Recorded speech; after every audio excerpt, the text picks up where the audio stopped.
जिसे जल्लादों ने फांसी देने से किया था इनकार। मंगल पांडे का जन्म 19 जुलाई 1827 को बलिया जिले के नगवा गांव में हुआ था। मंगल पांडे का जन्म सामान्य ब्राह्मण परिवार में हुआ था। मंगल पांडे के पिता का नाम दिवाकर पांडे था। मंगल पांडे की माता का नाम अभय रानी था।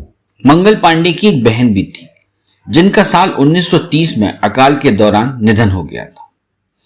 मंगल पांडे के परिवार की आर्थिक स्थिति अच्छी नहीं थी। मंगल पांडे साल 1849 को ईस्ट इंडिया कंपनी की आर्मी में शामिल हो गए।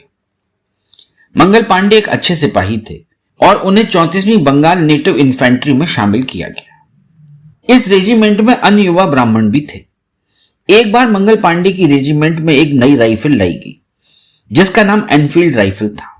एनफील्ड राइफल को लेकर कहा गया था कि इसमें गाय व सुअर की चर्बी का इस्तेमाल किया जाता है। इस राइफल में कारतूस भरने के लिए इसे मुंह से खोलना होता था। मंगल पांडे हिंदू धर्म को बहुत मानते थे और गाय को अपनी मां के समान मानते थे। जब नई राइफल वहां लाई गई तो उनके मन में बगावत की भावना जाग उठी।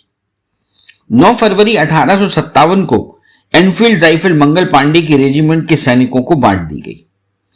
इसके बाद एक अंग्रेज अफसर सभी को इसका उपयोग सिखाने लगा। इसके लिए अंग्रेज अफसर ने एनफील्ड राइफल को मुंह से खोला और उसमें कारतूस भरा। जब अंग्रेज अफसर ने मंगल पांडे को ऐसा करने के लिए कहा तो मंगल पांडे ने ऐसा करने से मना कर दिया, जिसके बाद मंगल पांडे को सेना से निकाल दिया गया। मारो फिरंगी को नारा भारत की स्वाधीनता के लिए सर्वप्रथम आवाज उठाने वाले क्रांतिकारी मंगल पांडे की जुबान से निकला था। मंगल पांडे को आजादी का सर्वप्रथम क्रांतिकारी माना जाता है। उस समय तक मंगल पांडे के दिल में क्रांति की भावना जाग चुकी थी। उनके मन में अंग्रेजों द्वारा भारतीयों पर किए जा रहे अत्याचारों का गुस्सा था। 29 मार्च 1857 को जब एक अंग्रेज अफसर जनरल हियर से मंगल पांडे से उनकी राइफल लेने के लिए आगे बढ़े तो मंगल पांडे ने अंग्रेज अफसर पर हमला बोल दिया। इसके बाद मंगल पांडे ने अफसर के बेटे जो कि सेना में थे उसे भी गोली मार दी। बाद में मंगल पांडे खुद पर भी गोली चलाना चाहते थे लेकिन ब्रिटिश अफसरों ने उन्हें पकड़ लिया। 6 अप्रैल 1857 को मंगल पांडे को फांसी की सजा सुना दी गई।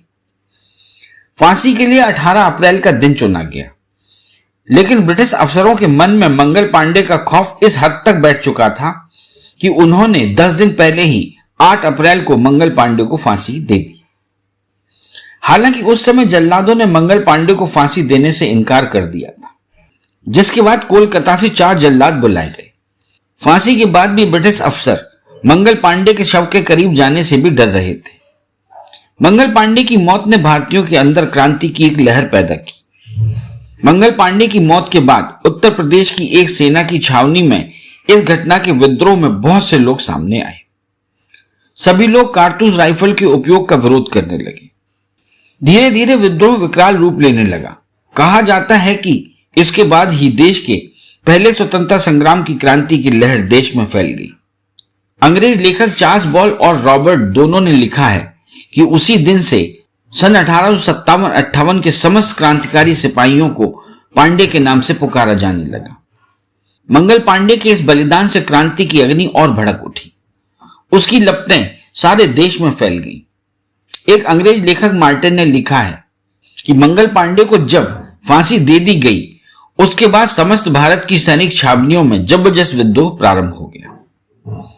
बैरकपुर के अलावा मेरठ, दिल्ली, फिरोजपुर, लखनऊ, बनारस, कानपुर, फैजाबाद आदि स्थानों पर भारतीय सैनिकों ने विद्रोह किया, जो 1857 के प्रथम स्वतंत्रता संग्राम के नाम से प्रसिद्ध हुआ।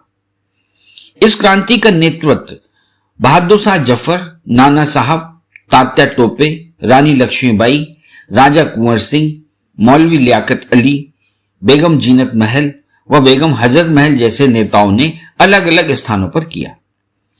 इस संग्राम ने अंग्रेजी हुकूमत की नींव हिला दी और उन्हें भारतीय क्रांतिकारियों की शक्ति का एहसास करा दिया।